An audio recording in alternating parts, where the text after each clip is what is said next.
3절 말씀 보십니다. 마태복음 5장 3절 우리가 잘 읽을 줄 알고 합독합니다. 심령이 가난한 자는 복이 있나니 천국이 그들의 것이미요. 아멘. 기도합니다.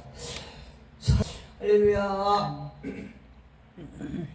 오늘 본문은 마태복음 5장 3절의 말씀을 가지고 심령이 가난한 자는 누구인가에 대해서 이제 한번 알아보겠습니다. 이 말씀은 우리가 너무너무나 잘 아는 말씀이죠. 많은 사람들이 이 말씀을 인용하고 또 이 말씀대로 살기를 원하는 귀한 말씀입니다. 오늘 이 말씀을 보니까 천국에 들어갈 사람이 누구라고 생각하십니까? 말씀에 예수님께서는 천국에 들어갈 사람은 심령이 가난한 자다 이렇게 말씀하고 계세요. 로마서에 가면 사도 바울이 말하기를 하나님의 아들 예수를 마음으로 믿고 입으로 시인하는 자가 하나님의 자녀가 되고 천국 백성이 된다 이렇게 말씀하고 있지요. 맞습니다.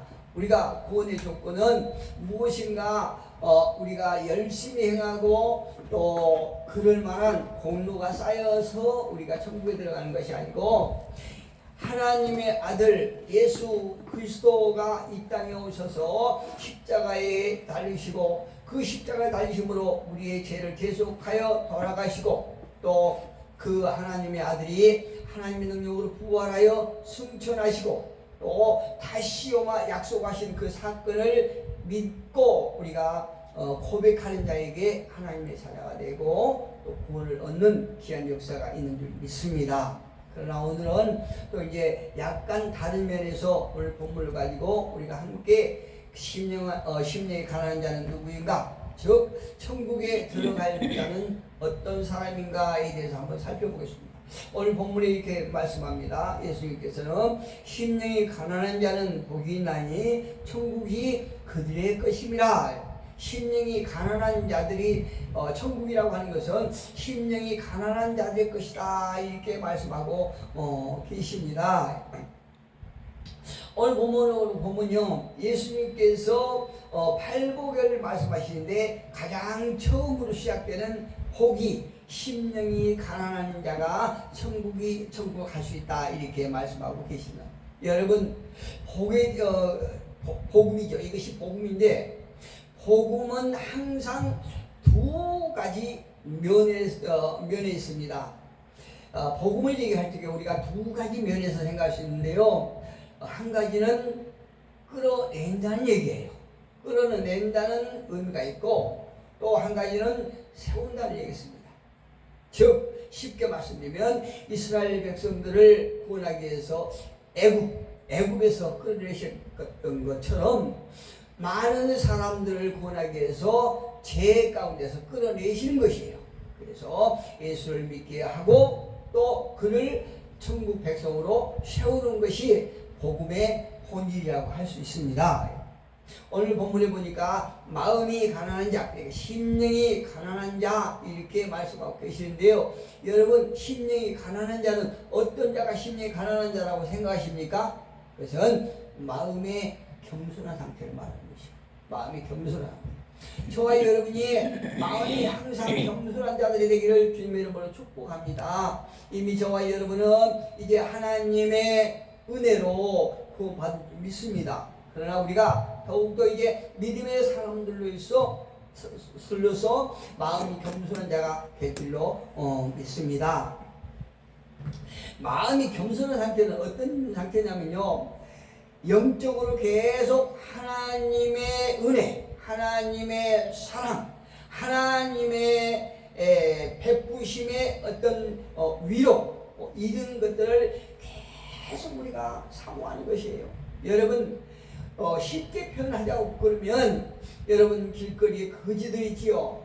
거지들은 어떤 정착되어 있는 것이 없어요. 그렇기 때문에 매 끼니를 한 끼 한 끼 얻어야만이 끼니를 때울 수 있거든요. 그러니까 그들의 한 끼 한 끼는 정말 절박한 상태이죠. 그래서 그들이 한 끼 한 끼를 다른 사람, 타인을 통해서 도움을 받지 않으면 굶을 수밖에 없는 그런 상황이지 않습니까? 이처럼 우리가 천국을 가기 위해서는 내 심령으로 결핍을 느끼고 먹어도 또 사모하고 또 사모하고 하나님의 사랑, 하나님의 긍휼을 계속 사랑할 때 이런 자들을 가리켜서 심령이 마음이 겸손한 자라 이렇게 말씀합니다. 오늘 예수님께서 그걸 말씀하시는 것입니다. 이런 자들을 통해서 우리가 영적으로 계속 먹어도 계속 하나님의 사랑을 우리가 늘 추구하는 이런 자들을 가리켜서 심령이 가난한 자는 복이 있나니 천국이 이런 사람들 것이다 이렇게 말씀해주고 계신 것입니다. 그러니까 한마디로 딱 요약하자면은 영적 결핍을 느낀 자는 복이 있는 자라 이렇게 말씀하고 계신다는 얘기입니다. 우리가 역설적이지만 내 속에 어떤 세상의 것을 가득 채웠던 것을 계속 비우고 즉 그 세상적인 여러 가지 타락된 것, 부패한 것들 속에서 나올 때 우리는 영으로 채워지는 역사가 있고 그것은 바로 천국으로 가는 길목임을 우리는 믿습니다. 우리가 이 의미가 대단히 중요한 것은 다름 아닌 하나님과의 관계라고 하는 것은 우리가 어떤 물리적인 관계가 아니고요 영적인 관계로 하나님과 영적으로 교통하는 것을 말하고 있습니다.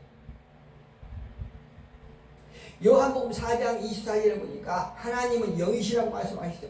하나님의 영이시니 영으로 예배하는 자가 신령과 진정으로 예배할지니라 영과 진리로 예배할지니라 이렇게 말씀하고 있죠. 이 말씀이 하나님의 영광, 우리가 하나님의 형상대로 지음받은 우리 안에 하나님의 영과의 교통을 해야 된다 이렇게 말씀하고 계시는 거죠. 여러분 예수님 당시 예수님께서 이렇게 공생애 동안 사역을 하신 동안에 바리새인과 서기관은 어떤 사상을 가지고 있었나요? 그들은 형식적인 육신의 일을 굉장히 중요시했었습니다.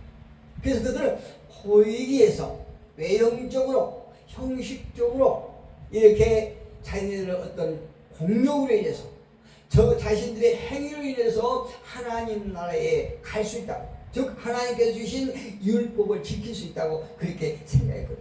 이것이 교만이라는 것입니다. 아까 말씀드렸죠. 심령이 가난한 자는 어떤 자가 가난한 자라고 그랬죠.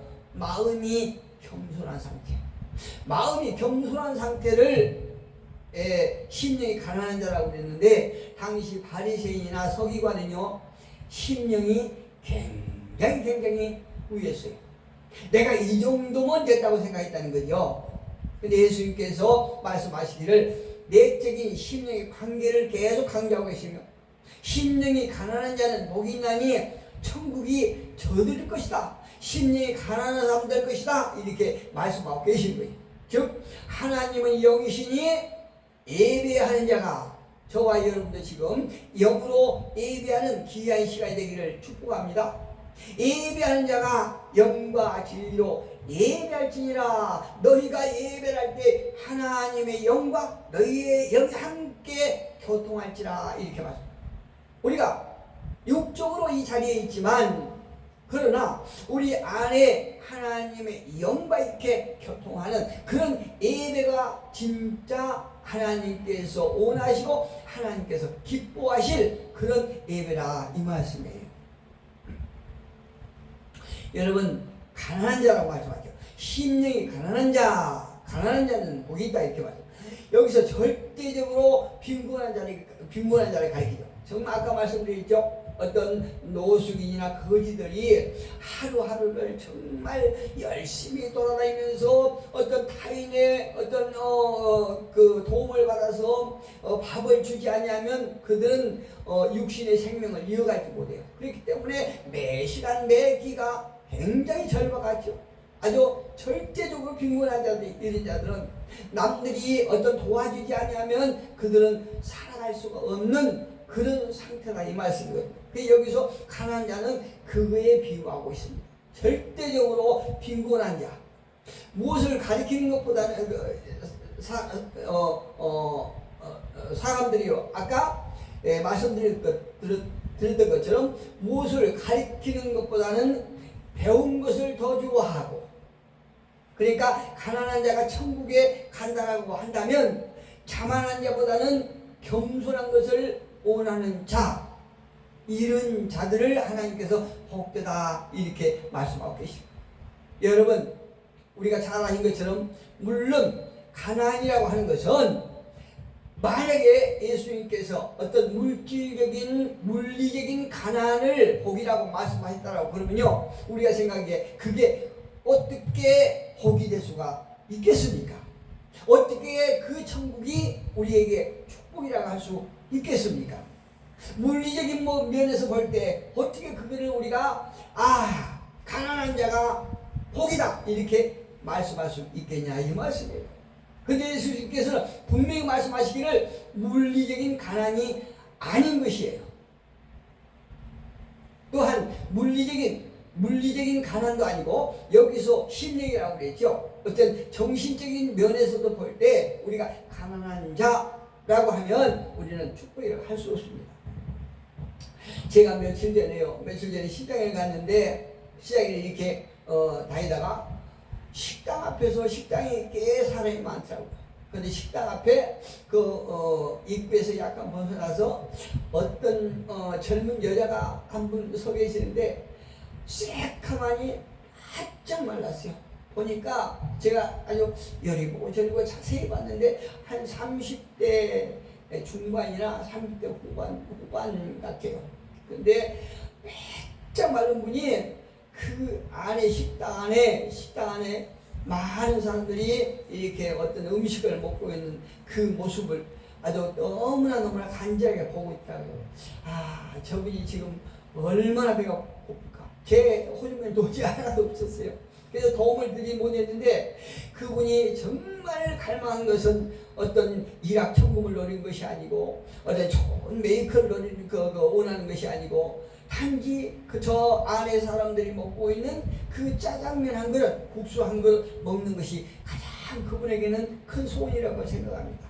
그런데 그토록 그 식당 앞에서 정말 간절한 마음으로 그렇게 줄이고 있는 이것이 우리의 생각에 복이라고 할 수 없지 않습니까? 이와 같이 가난의 의미를 조금 더 우리가 깊은 어떤 의미에서 한번 묵상해 볼 필요가 있습니다. 그래서 되게 소극적인 면에서는 세상의 모든 재료와 탐욕 또 염려와 수고에서 벗어나서 그리와 같이 굽신거리면서 오직 하나님의 순수한 은혜만을 채워지기를 원하는 자, 이 자가 천국을 얻을 수 있다 이렇게 예수님께서는 말씀하고 계신 것입니다. 우리가 오늘도 이렇게 예수님의 이름으로 예배하고 있지만 그럼에도 불구하고 늘 우리가 예배가 끝나지 않든 우리가 생활로 돌아가서 직장 생활하든 가정에 있든 항상 우리는 하나님의 그 순수한 은혜, 사랑을 사모하는 우리 모두가 되기를 바랍니다. 복음의 첫째는 내가 내 힘으로 할 수 있다는 생각에서 우리는 빠져나와야 돼요. 할렐루야. 내가 할 수 있다는 생각, 나는 어떤 사람의 도움을 받지 않고도 내가 할 수 있다는 그 생각에서 우리는 빠져나와야 되는 것입니다. 여러분, 에덴에서요 아담이 범죄한 직후에 심판과 저주 안에서 얼마나 떨었겠어요. 오직 하나님의 은혜를 구하는 그 상태, 그러니까 아담이 죄를 짓고 그 바로 직후에 너무나 두려워서 떨고 있는 그 상태에서 오직 하나님의 용서와 하나님의 은혜만을 구했던 그 상태, 이런 상태까지 우리는 가야 된다 이렇게 예수님은 말씀하고 계십니다. 자신의 모든 것을 포기하고 구원의 생명으로 채워지기를 바라는 자가 바로 심령이 가난한 자요 이들에게 천국이 주어진다 이렇게 말씀하고 계십니다. 우리 생각에 가난은 어쩌면 미덕이나 유익이 아닙니다. 그리고 오히려 저주에 가까워 보이겠죠. 그래서 사람들은 소유가 많아야 복을 받을 수 있다고 생각해요. 그리고 많은 사람들이 생각하기를 복하면 행복을 생각하겠죠. 그래서 많은 사람들은요, 그 행복의 조건으로 돈을 벌어야 되기 때문에, 돈이 많아야 행복이라고 생각하기 때문에 돈을 벌기 위해서 모든 에너지를 거기다 다 쏟아요. 그런데 밤낮 주야장차 일을 하고 모든 것을 쏟고 이렇게 해서 돈을 어느 정도 이렇게 벌고 보니까요, 이거 행복을 누리는 것이 아니고 행복을 잃어버렸다는 거죠. 돈은 채워졌지만 돈 벌기 위해서 많은 세월들을 다 허비해버리고 결국 행복을 잃어버렸다는 이런 말을 제가 들었습니다. 여러분, 행복하기 위해서 여러분 무엇을 찾고 계십니까? 성경 말씀하세요. 심령이 가난한 자가 천국이 그들 것이다, 이렇게 말씀하고 계시지 않습니까? 성경이 말하는 가난은 세속적인 정신의 지배를 받지 않는다는 것입니다.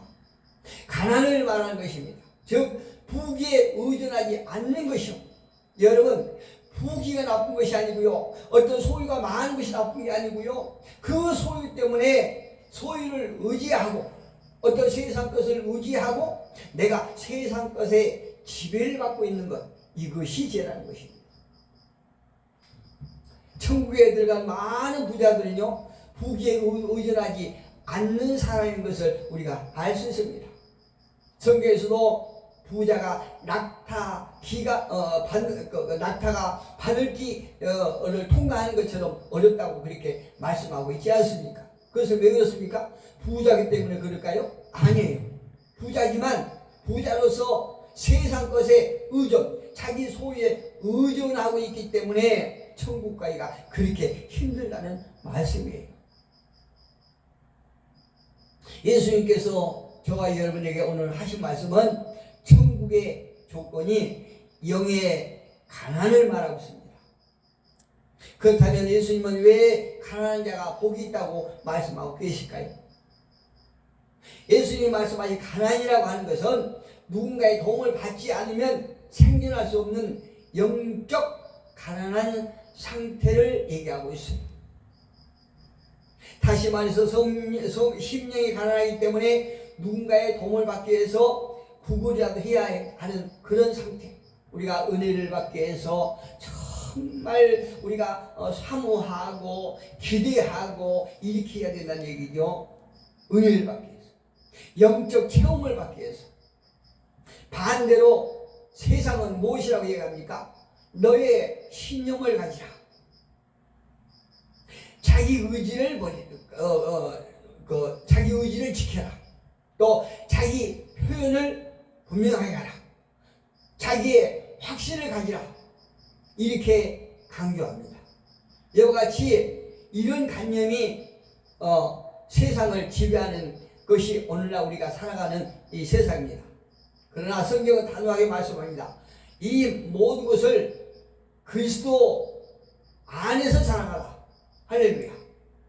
세상의 모든 것들 우리가 소유했다 할지라도 그러나 내 확신, 내 의지, 내 표현, 내 신념에서 벗어나서 그리스도 안에서 살아가라는 것입니다. 우리가 어떤 것이 많을지라도 그리스도 안에서 우리가 확실하게 머문다고 그러면 우리가 항상 교만할 줄로 확신합니다. 그래서 사도 바울은 말하기를 로마서 12장 2절에서 그러므로 너희는 이 세대를 본받지 말라 이렇게 말씀하고 있지 않습니까? 경고하고 있는 것이.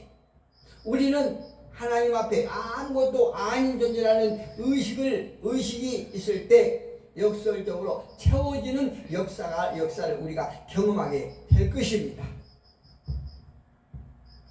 세상은 우리에게 속삭입니다. 너희가 성공하려면 너 자신을 표현해라. 너 자신을 믿으라. 너의 속에 있는 능력을 보이라. 그런데 성경은요, 이것이 거짓된 원리라고 우리에게 가르쳐줍니다.